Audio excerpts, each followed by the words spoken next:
공개된 비밀 알아주다. 보급형 낭만가가 되고 싶다.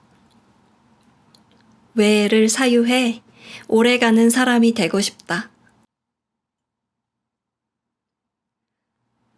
효율을 말하는 사람들 앞에선 사실 내가 낭만을 좋아하고 감동 주고 감동받으며 사는 게 꽤 중요한 가치며 누구든지 조금 들뜬 마음으로 살맛나게 살길 매일같이 원한다는 점을 조금은 숨겨야 한다. 이런 내가 이성적일 때조차도 약점을 잡히거나 손해볼 수 있으니까. 감동만 추구하며 사는 게 아닌데도 그런 것에 치우친 사람으로 보이기도 하니까.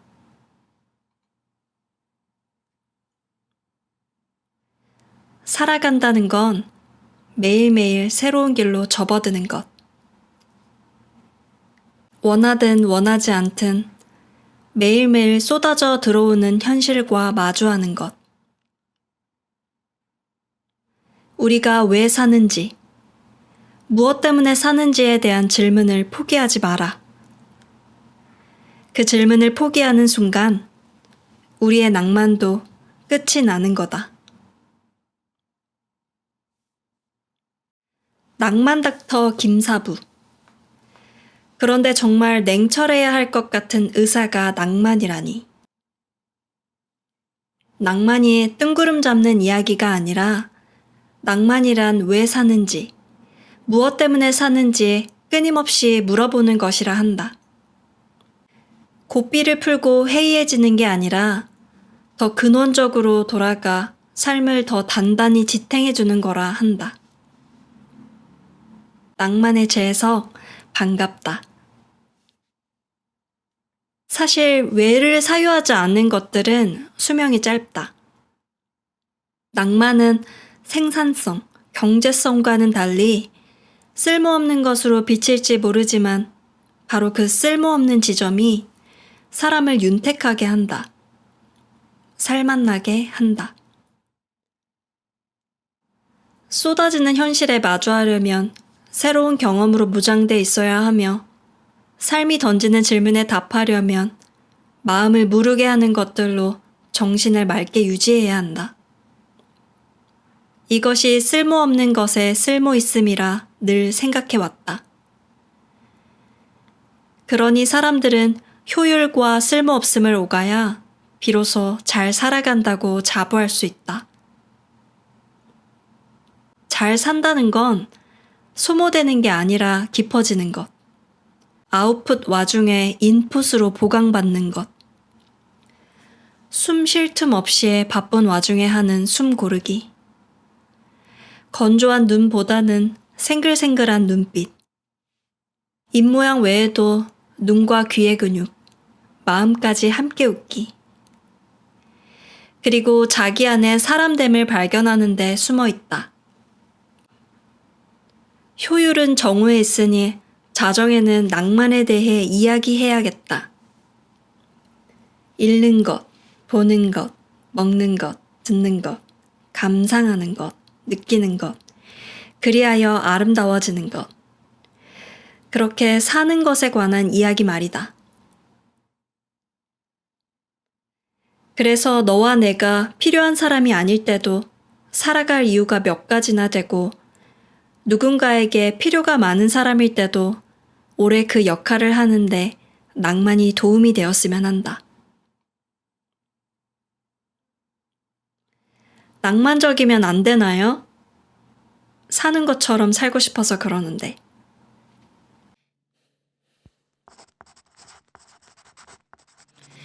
머릿속에 떠도는 심상과 이야기들을 가시적인 형태로 발산하려면 수단이 필요합니다. 영상 편집, 사진 촬영, 기타 연주, 글쓰기. 제가 표현의 수단으로 꾸준히 해왔던 것들입니다. 디지털 콘텐츠가 대세인 시대에 모든 것을 두루 잘하고 싶었습니다. 기타 연주를 제외하면 모두 커리어와 연관 지을 수 있었기 때문이에요. 정해진 루트를 곧장 가야 하는 친구들은 제게 넌 참 다양한 활동을 하는 것 같다는 이야기를 해주곤 했습니다. 그럴 때면 저는 우쭐하기보다는 그래 보일 수 있겠다는 생각이 들었습니다. 큰 맥락에서 보면 콘텐츠를 만들고 싶다, 이야기를 하고 싶다로 기결되는 한 가지 활동이었지만 영상 하나만 제작하려 해도 글, 이미지, 사운드 등 여러 요소가 필요하고 유통하는데도 머리를 써야 하니 다양한 활동을 한 것도 어긋난 말은 아니었습니다. 제가 선망했던 사람들은 자신의 작은 재능마저도 놓치지 않고 모두 콘텐츠화하고 있었습니다. 이를테면 이미 미술을 하고 있는데도 연출도 하고 기타를 코드를 외는 정도로만 치는데 노래를 짓고 그걸 모두 모아 영화로 만들었습니다. 목소리는 노래를 부를 때만 쓰는 줄 알았더니 광고 성우의 역할도 해내더군요. 저는 그들과 청춘을 보내며 자신의 재능에 한계를 두지 않는 방법을 배웠습니다. 뭐든 개발할 수 있고 그것이 다시 하나로 합쳐지는 것을 지켜보았습니다. 그 당시 제 인생 첫 카메라를 마련했습니다. 보급형 DSLR이었는데요. 보통 보급형이란 말은 초보자들이 사용하는 전자기기에 붙습니다. 예술에 있어서 내가 전문가일 수 있을까? 스스로에게 질문을 던지면 쉽사리 그렇다라고 답하진 못했습니다. 무엇보다 예술가로 자신을 정의하고 싶은 생각도 없었고요. 하지만 보급형 정도는 자신 있었습니다. 충분히 아티스트는 아니지만 대중적으로 소통할 실력은 되었으니까요. 그래서 보급형 뒤에 낭만가를 붙였고 이 타이틀로 부담을 덜고 여러 콘텐츠들을 만들었습니다. 카메라를 중급형, 전문가형으로 업그레이드 할 때도 보급형 낭만가라는 타이틀을 유지했습니다. 왜냐하면 보급형이란 말은 대중적이라는 말과도 같으니까요. 매니악한 것보다는 대중적인 것이 많은 사람과 소통할 수 있어서 좋아했습니다. 보급형 낭만가가 회사에서 잘하는 일은 타깃에게 인격적으로 다가가 제품이나 서비스에 대한 설득력을 높이는 것이었습니다. 원하는 것이 이윤 창출이라 하더라도 오히려 직접적인 표현은 자주 하지 않았어요. 제품이나 서비스를 강권하지 않고 부드러운 표현을 늘려나갈 때 사용자들이 브랜드에 감흥한다고 믿었습니다. 그 이유는 브랜드를 사람으로 치면 사람의 격, 인격이기 때문이에요. 사람들을 대할 때 넘치는 통찰로 늘 새롭게 다가서는 사람, 여운을 남기는 사람, 도움을 주는 사람이고 싶지만 상투적인 이야기를 반복하는 사람, 자극적인 사람, 목적을 전면에 내세우는 사람으로 기억되고 싶지 않습니다. 특히 타깃이 스스로 느껴야 할 감정을 브랜드가 미리 정해두고 싶지 않았습니다. 이를테면 믿음, 안심이라는 단어를 쉽게 사용하는 것이 특히 그랬어요. 고객이 브랜드에 대한 신뢰를 획득하는 것은 상품의 전달이나 서비스 중재를 잘할 때 오히려 따라오는 것인데 브랜드가 먼저 믿을 수 있다라고 말한다면 그건 신뢰를 쌓아가는 과정에 무지하고 폭력적인 일이라고도 생각했죠. 믿음직, 신뢰함은 고객 리뷰에 고객들의 입에서 나와야 진실이 된다는 것을 엄격하게 생각했습니다. 고객이 브랜드의 격을 느낄 때 지갑이 열린다고 믿었습니다. 이는 브랜드의 진정성을 더하는 일이며 마케팅을 할 때도 창의적인 접근을 가능하게 합니다. 하지만 일을 하며 어느 순간부터 낭만이라는 단어를 좋아하는 게 부끄러워졌습니다. 낭만은 흔히 이상주의와도 결부돼 현실을 도외시한다는 느낌을 풍기더군요. 비즈니스에서 좋아할 리 없습니다. 또 남녀 사이의 낭만으로 좁혀지는 것 같기도 했고요. 그렇다 보니 커리어의 세계에서는 드러내서는 안 되는 단어 같았습니다. 스스로를 낭만가라고 표현했던 저는 제 특색을 지우는 작업을 조금씩 해 나갔습니다.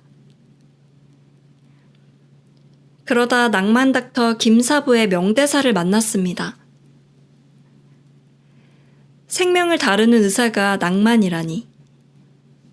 낭만 닥터는 소리 없는 아우성이란 식구처럼 붙여서는 안 되는 단어의 조합 같았습니다. 의사가 회사원보다 더 품어서는 안 되는 단어가 낭만 아닐까요? 하지만 김사부는 낭만을 재해석합니다. 낭만이 뜬구름 잡는 이야기가 아니라 낭만이란 왜 사는지, 무엇 때문에 사는지 끊임없이 물어보는 것이라 합니다. 낭만은 무언가를 더 지속 가능하게 하기 위해 본질에 더 집요해지는 것이라며 중요한 것을 잃고 사는 사람들에게 일갈하듯 얘기합니다. 그래, 맞아. 낭만은 현실을 뛰어넘기 위해 더 근원적인 것에 집중하는 거였는데 나 역시도 낭만을 얕잡아 보고 있었구나. 남 눈치를 보고 있었구나 하는 생각이 들었습니다.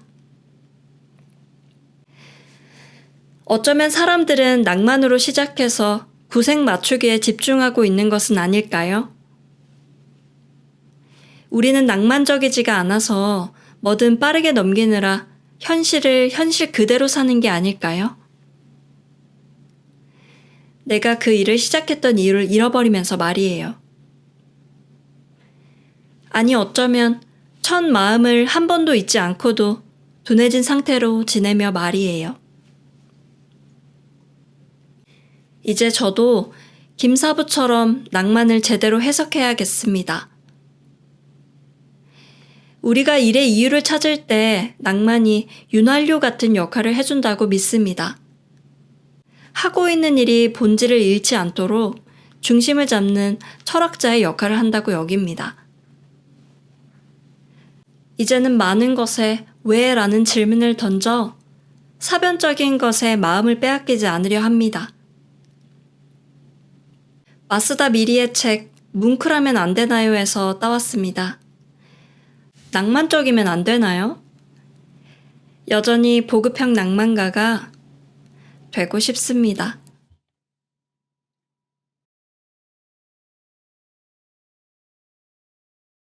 좋아요와 구독하기로 반응을 보여주신다면 다음 편을 제작하는데 큰 힘이 됩니다.